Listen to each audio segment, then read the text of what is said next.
We're all swimming in this constant sea of celebrity media. It's everywhere, right? On our phones, our TVs, our feeds. But what if it's not just random noise? What if it's actually a system with its own language and its own rules?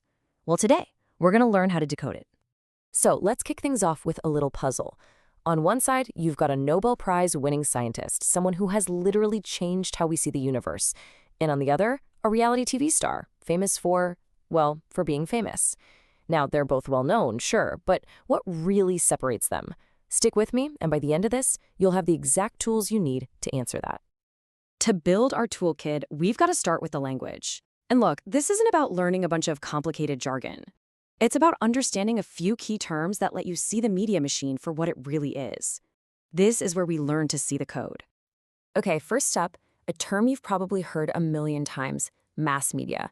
Just think about the big players, right? The giant news networks, major newspapers, the huge websites that millions of us see every single day.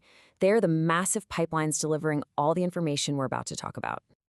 Now, let's get a little more specific. When you hear the word coverage, I want you to think about just one thing: quantity. That's it. It's all about how much space or time a person or story gets. Are we talking about a tiny blurb on page 12? Or is it a nonstop, front page, 24/7 obsession? That difference? That's coverage. And here's its crucial partner: content. If coverage is the quantity of attention, content is the quality. It answers the question, what is the story actually about? Is the content all about their groundbreaking research, or is it all about who they had lunch with yesterday? So let's nail this down. Coverage is how much, content is what about. And here's where it all clicks together. This quote, it nails it. The explosion of mass media choices hasn't just given us more information. It's totally supercharged our focus on celebrities. The massive amount of coverage now available has completely changed the kind of content we end up seeing day in and day out. Okay, so we've got the basic words down, but knowing these words is one thing. Using them effectively in a real conversation, that's the next level. How do you actually use this to make your own points and understand what other people are really saying? And I know what you might be thinking. Polite interruption? What does that have to do with any of this? Well, just imagine you're talking about a news story. Someone says, "Oh, the coverage was so biased." You can now jump in and say, "Excuse me, that's a great point. But do you mean the amount of coverage was biased or the content of it?" See? It's not about being rude at all. It's about using our new language to get to a smarter, clearer discussion. But okay, it's not always about jumping in, right? What if you're the one trying to make a point? It's one thing to say something, but it's a whole other skill to actually get people to listen and connect with what you're saying. How do you do that? Well, the magic word here is rapport. Rapport is that secret sauce. It's that feeling when you're just on the same page with someone. When you build rapport, people don't just hear you. They feel included, they feel understood, and they actually want to listen. It's what makes people lean in instead of tune out. And the cool thing is, building it can be super simple. When you say something like, "Look, all of us have seen those wild headlines," you're doing more than just stating a fact. You're putting an arm around your audience and saying, "Hey, we're in this together. We see the same crazy stuff." Boom, instant connection.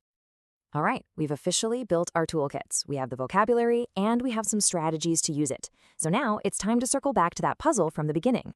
Let's use everything we've just learned to finally crack that question. What's the real difference between being famous and being a celebrity? And there it is. Suddenly, with our new lens, the answer becomes crystal clear. The scientist is famous for what they've done, so the media content about them is almost always focused on their work. The reality star, on the other hand, is a celebrity. The coverage they get is absolutely massive, but the content, it's all about their personal life. It's not just about being known, it's about what you are known for. And once you see that difference, it kind of forces you to ask a much bigger question, doesn't it?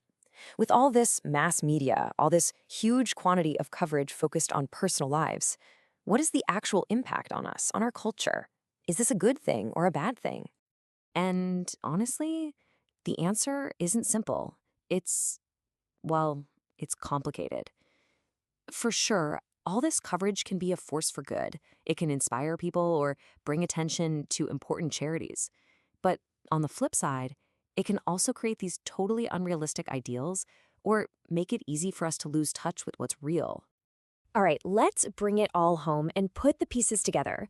We've covered a lot of ground pretty quickly, but the whole point was to give you something real, something you can take away and start using, like today, your own personal critical thinking toolkit.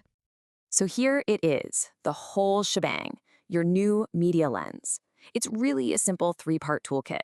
First, you've got the key vocabulary, like coverage and content, so you can actually describe what you're seeing. Second, you've got tactics to help you discuss it all more intelligently. And third, and maybe the most important, you have the critical questions to help you dig deeper and understand the bigger picture. And this is the most important part, really. These tools aren't just for making sense of celebrity gossip. This is a framework you can apply to everything: the news, politics, ads, any information the world throws at you. It's about being a smarter, more aware citizen of this media world we all live in. So I'm going to leave you with one final question to think about. You now have the language. You have the framework. The next time you're scrolling your feed or you turn on the news, what are you going to see differently?